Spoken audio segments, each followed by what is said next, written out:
Со бојкотот ќе порачаме на Европа дека никој не може да ни го промени идентитетот, а владата, доколку сакаше да го дознае ставот од сите граѓани за договорот со Грција, требаше да организира референдум пред да стави параф на документ кој кога би се ратификувал би значил промена на уставното име на државата.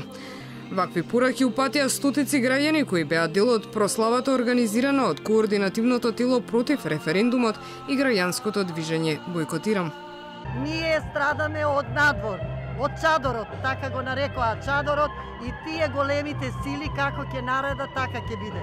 Ниту владата, ниту Заев, туку некој друг. Тој што наредува, така се и прави. Но сепак ние остануваме на бојкот заради името и идентитетот. Ние сме македонци и сакаме да останеме македонци. Ние сакаме НАТО, сакаме Европска унија. Меѓутоа, со ваква уцена, промена на приватници, што се договарале меѓу себе, да држава да прифати такво нешто, тоа е нонсенс. Нема резон, никаков резон. Ако не сакат, ќе не сакат и овака и онака. Мислам, прво не сме дојдени до, да речем, до тој културолошки степен да влеземе во Европска унија.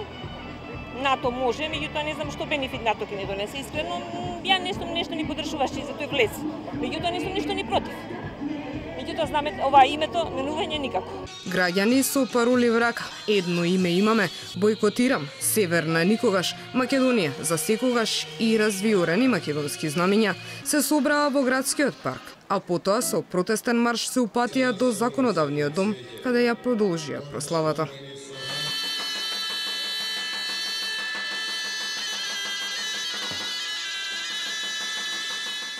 Речиси во исто време започна и прославата по ист повод, но организирана од владата. Во дворот на владината зграда се славеше со оркестарот на Македонската филхармонија, диџеи и македонски естрадни уметници.